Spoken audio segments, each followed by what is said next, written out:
fact, sa pagtawag, natulog siya at mga panahon na, and itawagan siya sa abogado o pangutana siya kung tinuod ba nga nakitaan ka nga unconscious sa iyong kwarto, yun siya wala.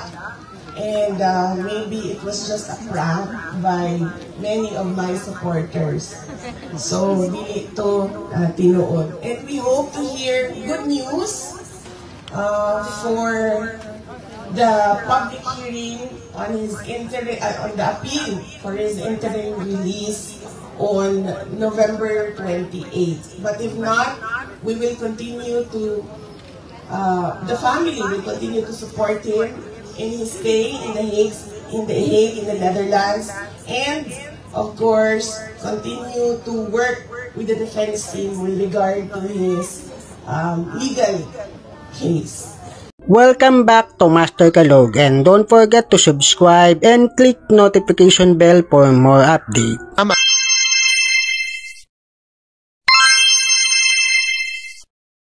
For after all, sa Miss Universe, pila ka buo ng ato ang winners. 4. We have 4 winners sa Miss Universe. So, undoubtedly, the beauty of the Filipina is global.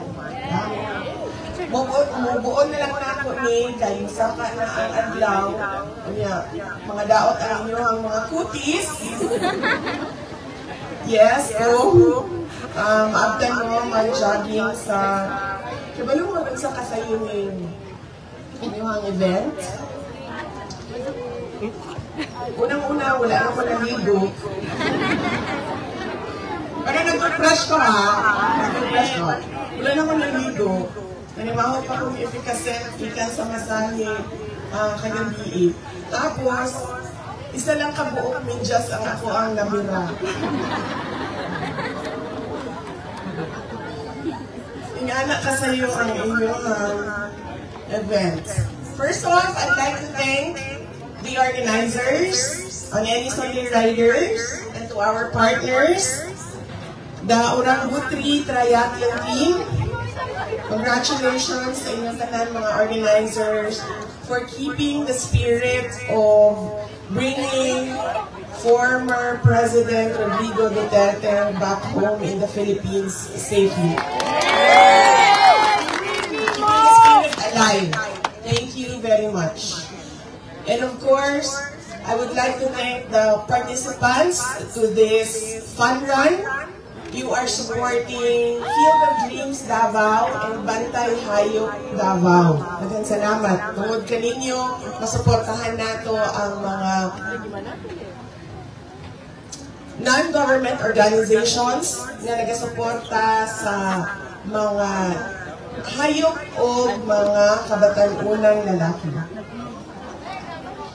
The fact that you chose to spend your Sunday morning on the Davao Coastal Road is not just for the thrill of the ride, but for something bigger.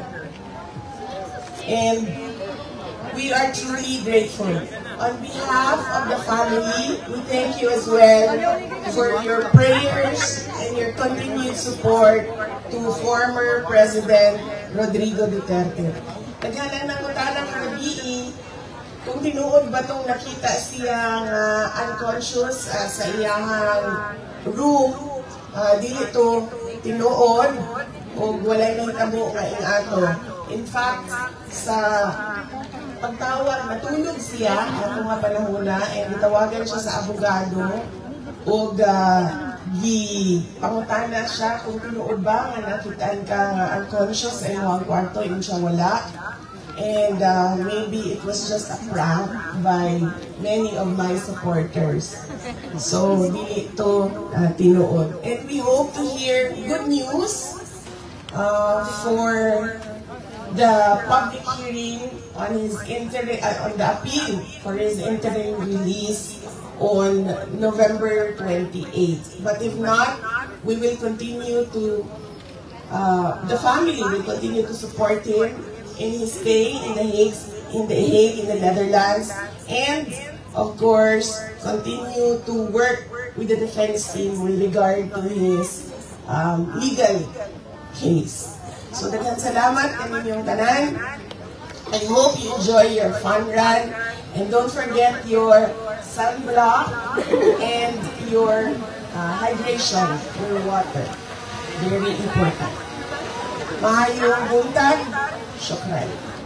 Ladies and gentlemen, the Vice President of the Republic of the Philippines, Honorable Sara Zimmerman Duterte. Ayan po. And our Vice President will do the honor of pushing the button for our 3K runners, ladies and gentlemen. How about that? Huh? Meron tayong special treat in this run. Thank you very much, Vice President.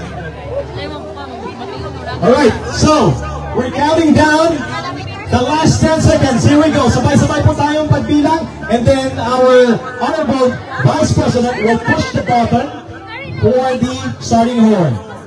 Let's go! At 10, 9, 8, 7, 6, 5, 4, 3, 2, 1!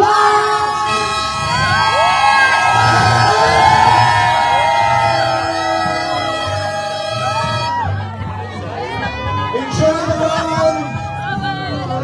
Kapag nalimutan niyo po,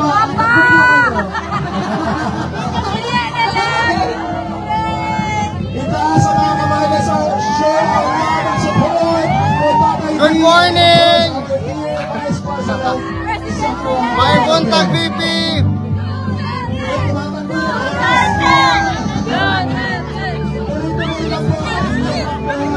Of course. Maraming salamat. Maraming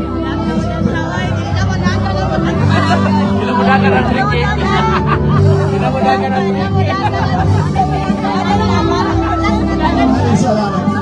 And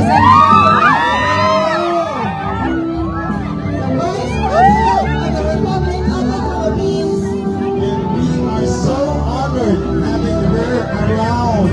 Yes.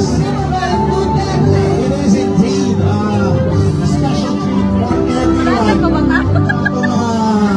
Dabawenyo. And even sa mga supporters ko ng mga Duterte coming from the different parts of the country, Luzon, Visayas, and Mindanao. Thank you very much.